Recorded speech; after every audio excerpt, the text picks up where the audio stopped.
How would you like a 15% discount to my daily email, the stack of stuff, the show notes, discounts to the conference, all of that? All you need to do is text the word show to 33777. You'll get the annual subscription with a 15% discount to my daily email. You'll get the stack of stuff, the links to the show notes, discounts to the conference, and so much more.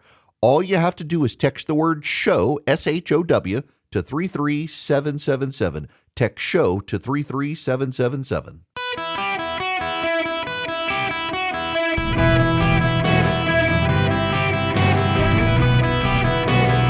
Welcome to the Eric Erickson Show podcast, Hour 2. Greetings, conversationalists. Welcome. It is Eric Erickson here across America. I am delighted to have you with me. The phone number is 877-973-7425. Should you wish to be on this here program, I'm very, very happy to have you. We have to talk about the Biden border protocol that is collapsing on its face. He has a migrant program. Things are just not working out for this Biden plan. And this is something because Kamala Harris, though the media wishes to tell you Kamala Harris was not the border czar, she was the border czar. They all said so at the time. But she was also one of the people who pushed root causes. Now, the Biden-Harris administration conjured up a program that allowed thousands of migrants to come into the country. They called it the CHNV program, and that stood for Cuba, Haiti, Nicaragua, and Venezuela. The program allowed the migrants to fly or travel directly into the United States to escape those nations and the problems in those nations. Now, I just pause for a moment. I want you to understand this one, and I want you to understand it truthfully, not just partisan spin-wise. Jimmy Carter is a model president for Joe Biden. And I don't say that lightly. I understand how we on the right view Jimmy Carter. I know a couple of the former presidents. I've had conversations with their staffs. The former presidents of the United States don't particularly care for Jimmy Carter. If you ever see a picture of the gatherings of former presidents, what you typically see is Carter kind of off to the side a little bit. There's a little more space there. One of the former presidents, this happened to a friend of mine who might be listening right now. A friend of mine went to visit a former president at his home. And when the former president found out my friend was from Georgia, his facial expression changed. And he looks at my friend and says, "Do you know the SOB?" Except he didn't say SOB. "Have you ever met that SOB?" My friend had no idea who he was talking about, and he went on a tirade about the person he kept referring to as the SOB and realized that this former president was referring to Jimmy Carter. The former presidents don't particularly care for Jimmy Carter for a lot of reasons. And one of the reasons that comes up when you talk to them and their staff is that they all kind of felt like Jimmy Carter tried to involve himself in foreign affairs in ways that worked around or not necessarily were compatible with the interests of those presidents. That they found Carter sometimes lecturing to them as presidents. One former president said that for a man who knew the job, he should have understood that presidents were surrounded by staff to advise them and did not need a former president who could only make it through one term trying to tell to do the job. This was a president who served 2 terms. Obama was that way. Clinton, in particular, had no real love for Jimmy Carter, which is somewhat ironic there. But the Bushes, Reagan, they were cordial. They were nice. They were in a fraternity of very few people. But Joe Biden deeply loves and respects Jimmy Carter. Joe Biden is the only president who really likes Jimmy Carter. And listen, I say this sensitively knowing I'm in Georgia. Carter is on his deathbed. He was a fantastic ex-president. His life after the presidency was so much more than his presidency. But as president in his presidency, he wasn't a great president. He may have spoken truthfully in his Malay speech, but it wasn't great. But what he did is he decided to align American foreign policy towards also human rights.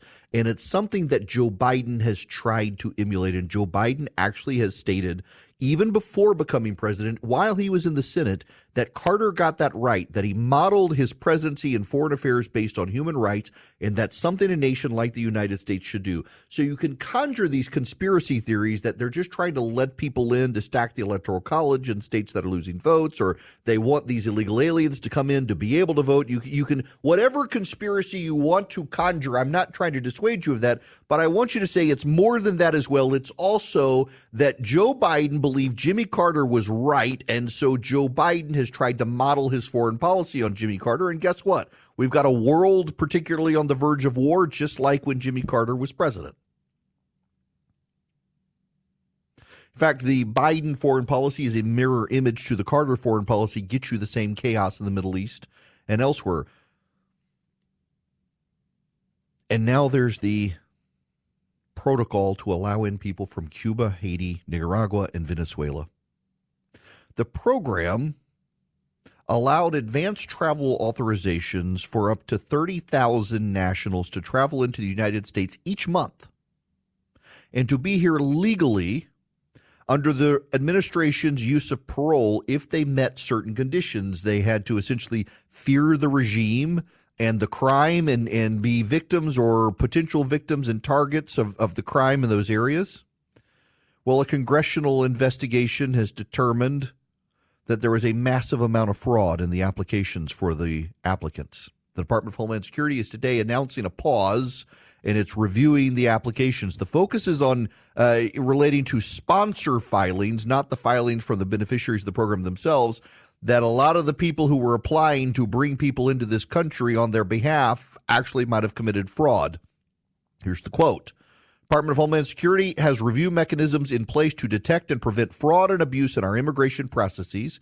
Department of Homeland Security takes any abuse of its processes very seriously. Where fraud is identified, U.S. Immigration and Customs Enforcement will investigate and litigate applicable cases in immigration court and make criminal referrals to the Department of Justice. Out of an abundance of caution, Department of Homeland Security has temporarily paused the issuance of advanced travel authorizations for new beneficiaries until it undertakes a review of supporter applications. DHS will restart application processes as quickly as possible with appropriate safeguards. So this program was announced in October 2022, and it applied to Venezuelans, many of whom were trying to flee that country. It allowed a limited number to fly or travel directly into the U.S. as long as they had never entered illegally before, and they had a sponsor in the U.S., and they went through biographic vetting and biometric protocols to be able to track them.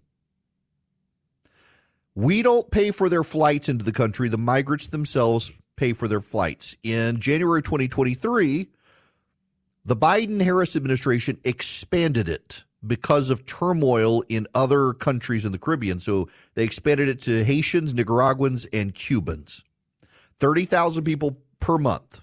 The migrants have to have work permits and a 2-year authorization to live in the country subject to renewal.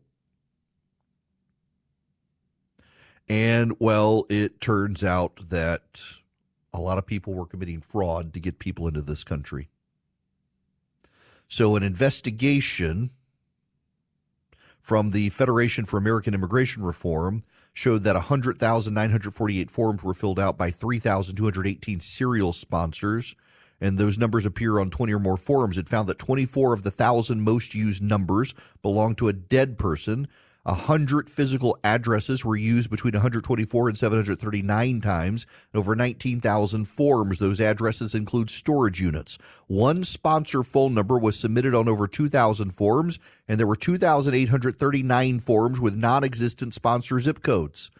The report was created by the Fraud Detection and National Security Directorate to ensure Department of Homeland Security can quickly respond to fraud and immigration benefit programs. Sponsors must pass security and background vetting and demonstrate financial resources to support the individual they're sponsoring. So how the hell were people able to get through when these sponsors were storage units with no working phone number?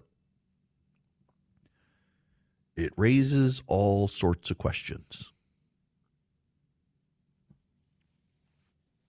And it all comes back to Alejandro Mayorkas, the Secretary of the Department of Homeland Security, who has presided over a department that is not competent. Now, for the sake of argument, and again, for the sake of argument does not mean I believe what I'm about to say.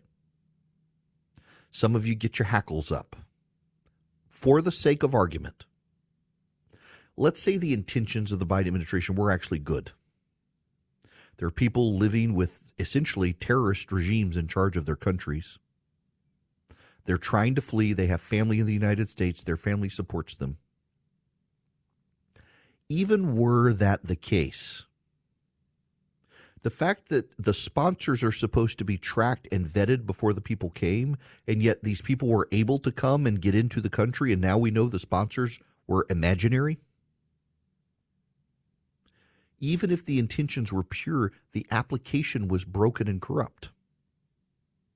Again, whether it's malevolence or incompetence, or maybe both, the federal bureaucracy isn't working the way it's supposed to work to administer programs like this. How can you and I have faith in a program over immigration when the government can't even perform a function like this, where we get the names and information of the domestic American sponsors who have to fill out the form to get permission, and the sponsors are imaginary?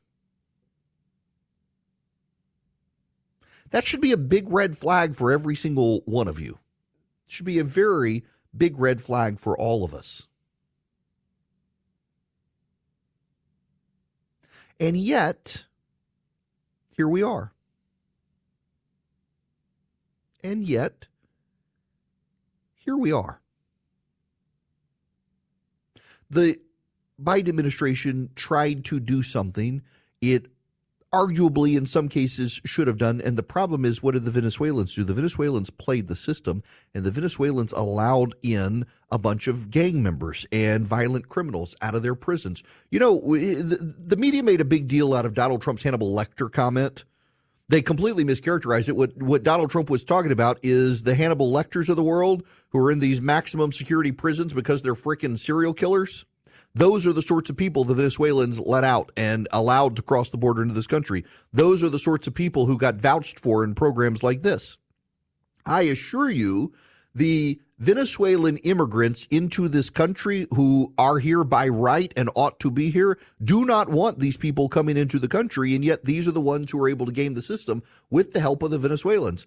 Our enemies have taken advantage of these programs to seed into this country the roots of a terrorist destability program that we're going to finally see come to fruition. Kamala Harris, yes, there's a Kamala Harris angle here. Kamala Harris, not a year ago, laughed at the idea that there would be terrorists illegally crossing the American southern border. She laughed at the idea that it was possible and said that was just Republicans scaring people. Guess what? The Department of Homeland Security has arrested 8 men with ties to ISIS who crossed the border illegally. They are from Turkmenistan. Their Republicans is yet another ad campaign for border czar Kamala Harris. Immigration is the number one issue in polls right now. That is the issue. You could go after her immediately. You've got all the data. I cannot believe the ads have not been run yet. And now, on top of that, you've got this program from the Department of Homeland Security that has absolutely been a disaster as it's been run, ripe for fraud, and in fact has been full of fraud. And Republicans, where's the ad campaign? Y'all can laugh with me. I'm sitting here.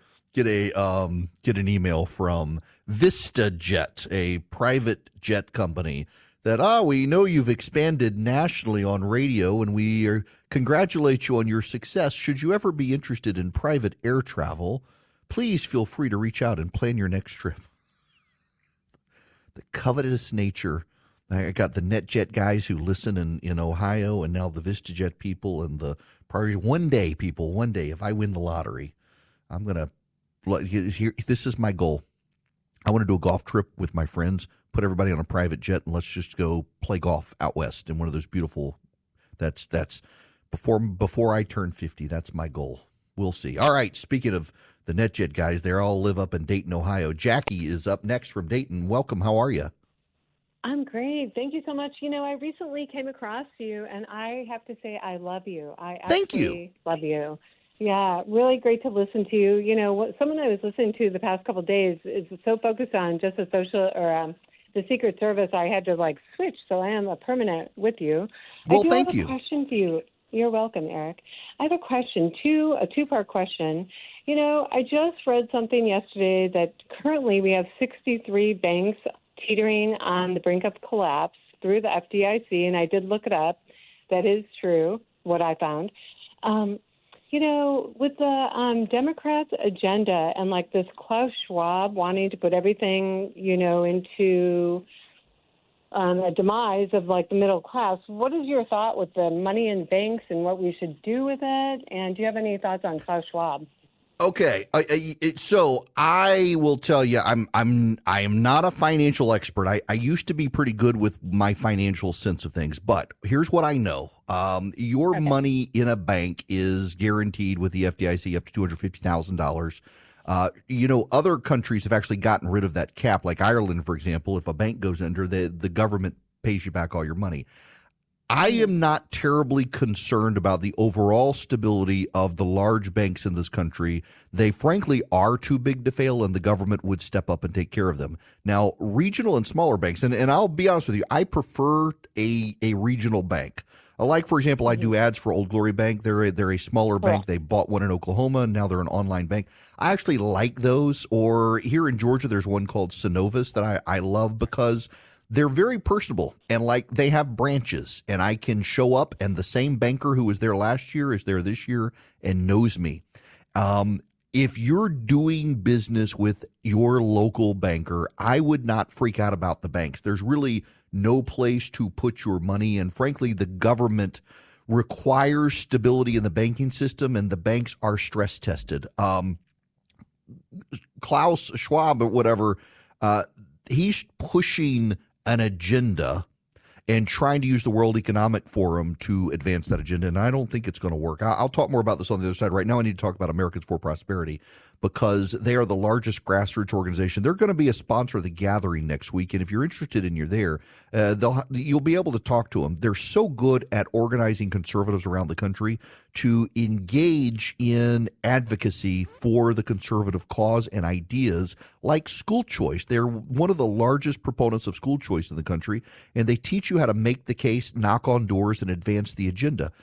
Brilliant people. It's a great organization. If you want to be a part of them, they've got chapters in pretty much every state now you can be involved with. You learn the issues, learn how to talk persuasively about the issues to others, and learn how to advocate at your local government or your state government.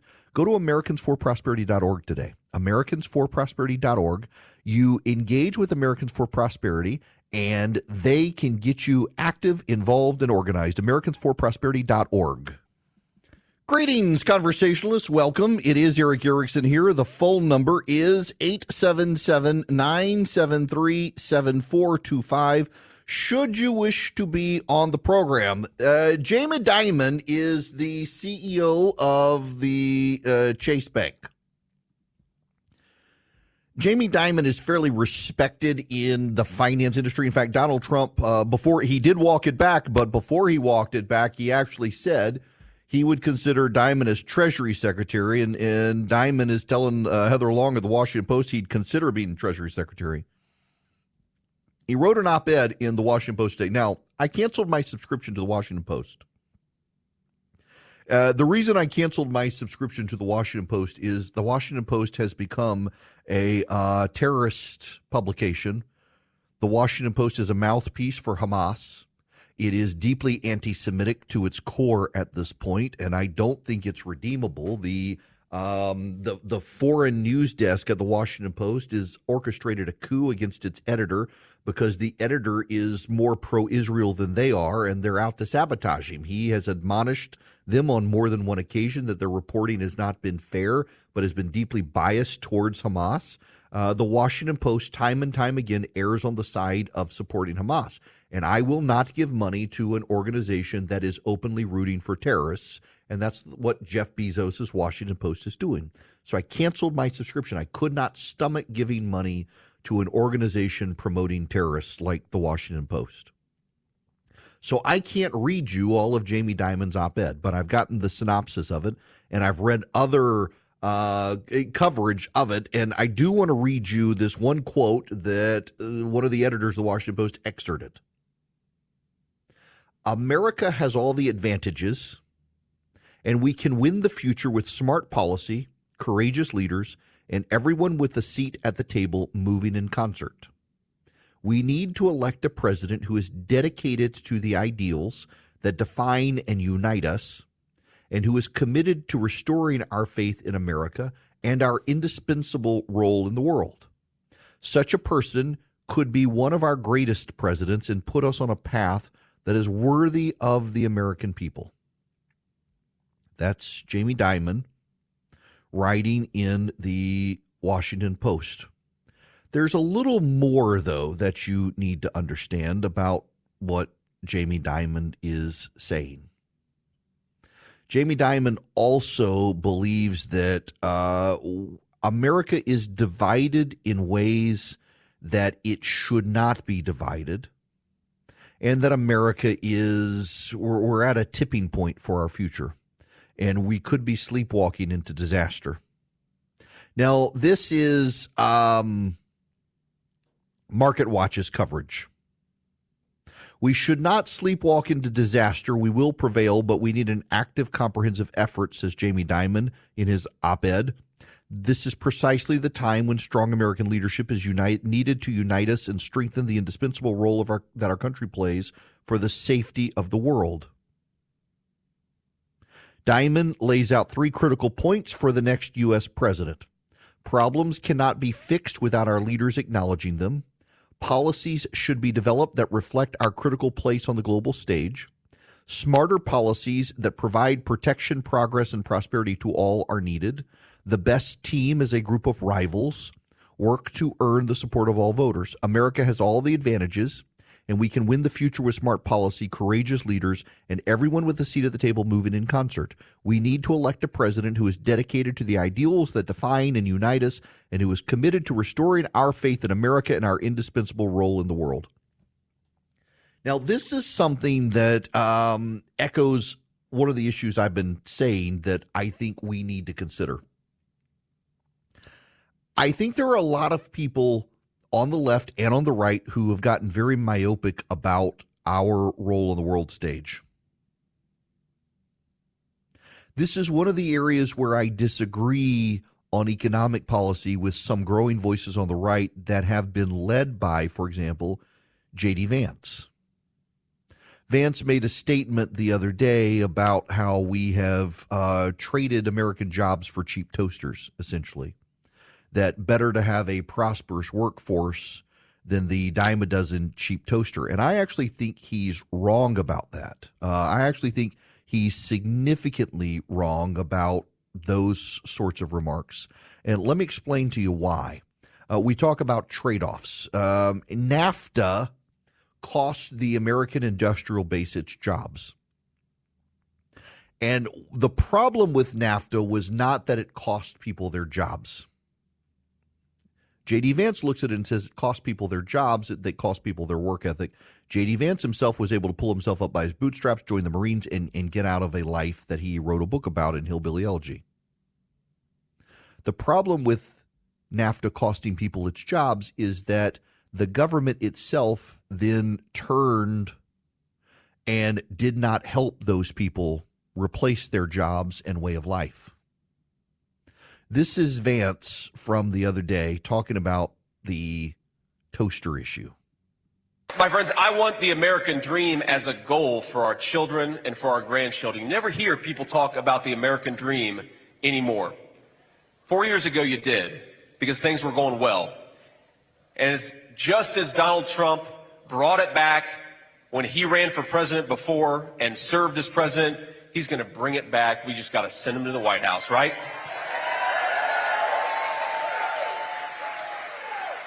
So let's talk a little bit about what we believe in the Republican Party. We believe that 1 million cheap knockoff toasters aren't worth the price of a single American manufacturing job. We believe in rebuilding American factories and rebuilding the American dream, and we're going to stamp more and more products with that beautiful label, Made in the USA. That's a great pitch. I acknowledge that's a great pitch. But a toaster is a toaster is a toaster. It's got coils that heat, that through the generation of the heat begin to cook the bread, generate the Maillard reaction that brown the bread, that then pops up on a timer and you make your toast. Do you want a $10 toaster or do you want a $20 toaster? Which do you want?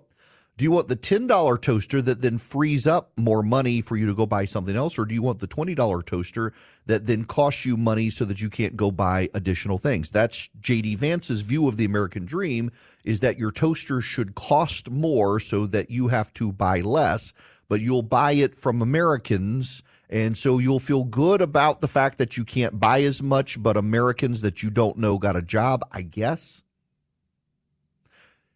That protectionist industrial policy scheme, I think if there's going to be an industrial policy in this country, it needs to be in weapons manufacturing. We should be making all the components of our weapons here, and we can put people back to work in this country in factories that make American weapons for Americans. There's an industrial policy I can get behind. We should be able to blow up the Chinese without depending on the Chinese for the microchips to do so. But I want my toaster from my current toasters from Costa Rica, and it's a cheap toaster. And the reason I want my toaster that is cheap from Costa Rica is because then that money is then freed up for me to be able to pay to send my kids to a private school, because I didn't have to buy an exorbitantly priced toaster or other items. I could buy cheaply made products from American allies. I don't have to buy it from China. In fact, I would submit that ally shoring instead of offshoring is where we go.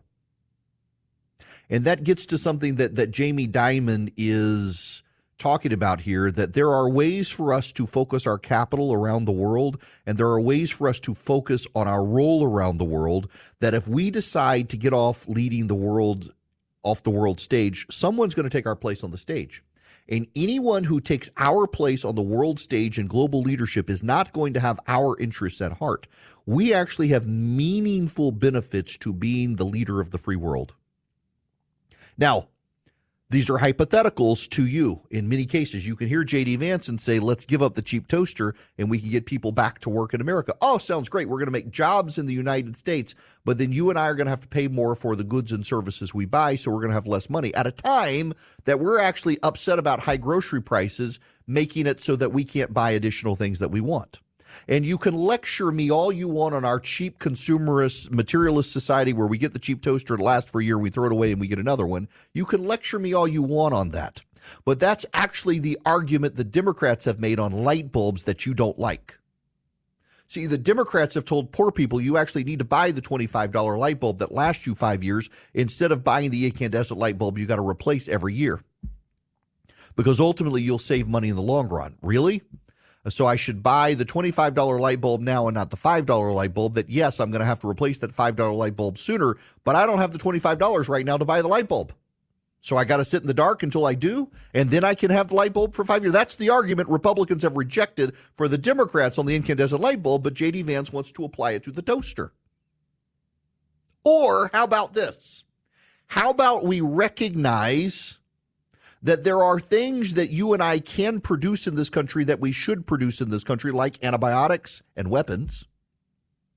And then instead of incentivizing buying the toaster from China, we incentivize buying the toaster from Costa Rica, our ally, or India, or even, praise for it, Vietnam, which doesn't like China and is looking for more trade ties to the United States, or the Philippines, or Thailand, or hey, there's this guy. I don't know if you've heard of this guy. There's a guy down in South America. He won an election down there, a democratically won election. Last name Milei. How about we start sending our manufacturing jobs to Argentina. We prop up the Argentinian economy. We help Milei stay in office instead of reverting back to the socialists. He's booted the Iranians out. He's booted the Chinese out. He's become a major ally of the United States in South America. Why don't we help that guy? We don't need to take those jobs to Ohio and build a new factory. When there's a factory in Argentina, we can send those jobs to, so we can still get, relatively speaking, a cheaper appliance here, as opposed to having it made in Ohio, where you're going to comply with the minimum wage laws and the regulations and all the other regulations and laws and labor laws in the state of Ohio and the federal government that drives up a cost of living standard where there's an expected cost of living standard that's higher in Argentina. Therefore, the refrigerator we buy from Ohio is going to be vastly more expensive than the refrigerator we buy from Argentina. That then allows us to, one, we've helped an ally. Two, we've lowered our costs of purchasing the refrigerator. And three, we put the people to work in Ohio building the weapons systems that we need, so we're not dependent on China. Can we not think about this more rationally than say, let's give up our cheap toasters so we have less money to be able to pay to send our kid to private school? Instead, let's say, let's put all of our weapons resource manufacturing in this country. And that gets to Jamie Dimon's point. We should be thinking thoughtfully about this. If we revert the means of production of everything to this country, the costs are going to go up so much, it's going to provoke inflation, and you're going to hate it. The Republicans, if they do this, set themselves up for long-term disaster, because you had Joe Biden's inflation, you'll get a Republican inflation that not only is just as bad, but is harder to get rid of. The Biden inflation came because they dumped so much money into the American economy. It drove up the prices of everything. The Republican inflation would drive up costs because it would bring the means of all manufacturing back to this country, where nothing can be made as cheaply here as it can be made in other countries. That would cause the prices to go up. And it's harder to then change policy once you've done that. Ultimately, we have to remember that we're either going to lead the free world or someone else is going to lead the world, and the world will be less free and our costs will go up, because whoever leads the world, if it's not us, has their country's interest at heart, not our country's interest at heart. We need a president who can be thoughtful about those things instead of talking about cheap toasters. I want my cheap toaster because if I can buy my $10 toaster, I have extra money to afford to take care of my family in other ways, including sending my kids to a private school because the public schools would otherwise fail them. These are the things the Republicans aren't having conversations about while they sell an American dream where Americans can have manufacturing jobs. Do you want to work in the factory? Or do you want to have another job? Do you want to work in a factory that builds toasters, or do you want to work in a factory that builds missiles? I bet you it'd be a cooler job for you to work in a factory that builds missiles. So maybe we should be able to do these things instead of selling a false American dream that does nothing but raise our costs and sells us out on the world stage. It's something, Republicans, I think you probably need to put more time in thinking about. Jamie Dimon, to that degree, is actually very right. Now, speaking of vision, let me tell you about Vision Computers, because there's a computer company that makes their computers here in the United States. You want an American-made computer? Go to Vision Computers. They build their computers just north of me in Atlanta, Georgia, and they can ship them to you anywhere in the nation. Not only can they ship you a computer that they make here, but they can also be your tech support, and in 15 seconds or less, you get the answer to your questions. Now, let's talk about your business. Your business needs tech support. You can't afford the labor. You can't afford the cost of having the in-house IT guy. Your employees have lost proficiency and productivity because they're having to deal with your garbage computers that you have at your office because you didn't buy your computer from Vision Computers. Doesn't matter. For $179 a year, Vision will become your IT guy. Even though you don't buy your computer from them, they'll still take care of you. $179 a year. Your employee goes back to caring about their job and being productive in their job, and Vision is productive with their computers. They can even remote in to fix things for your computers. All you have to do is call them at 404-COMPUTE. 404-COMPUTE. Tell them I sent you. You're going to get an even better deal. It's $179 per computer per year. So you've got 5 employees and 5 computers. Well, it's $179 times 5, but that's still less than the salary of the in-house IT guy. So your employee is productive with their job. Vision's productive with the computers. Your employee has a problem. They call Vision. Faster than a Google search, they get the answer to their problem. Vision can help them with email support, with printer support, whatever you need. Your employees focus on their job. Vision focuses on the computer. You focus on the bottom line, and you've saved yourself a lot of money. 404-COMPUTE or visioncomputers.com. 404-COMPUTE or visioncomputers.com. Welcome back. It's Eric Erickson. There is some breaking news. The chairman of the Democratic National Committee announces that a majority of the delegates have voted to give Kamala Harris the Democratic nomination. So it's official. She'll be the Democratic nominee. And not that there was any surprise in this at this point. She'll be the Democratic nominee. It may be the reason the Trump campaign and the RNC have been slow to attack Kamala Harris is they wanted to make sure she locked in the nomination so that they couldn't walk away from her once the attacks started happening, because the Democrats are playing for keeps. Y'all do understand the Democrats have never been behind in polling for the presidency except in 2004. This is the first time, and even Kamala Harris right now is still in the polling average behind Donald Trump. The race is a toss-up. The question is, who is her nominee for running mate? It looks more and more. Josh Shapiro, the governor of Pennsylvania, does make the most sense, and it gives her a twofer, because I guarantee you if she picks him, the media headline is going to be she stood up to the far left. That will be the spin. In fact, I'm going to get this on the record right now. If Kamala Harris picks Josh Shapiro, the way the media will spin this is that Kamala Harris cannot be as far left as Republicans say she is, because she just stood up to the far left of her party because they did not want Josh Shapiro because he's Jewish. Therefore, Kamala Harris stood up. Therefore, she's not on the far left. That's how the media will spin it. I guarantee you that's the way they'll do it.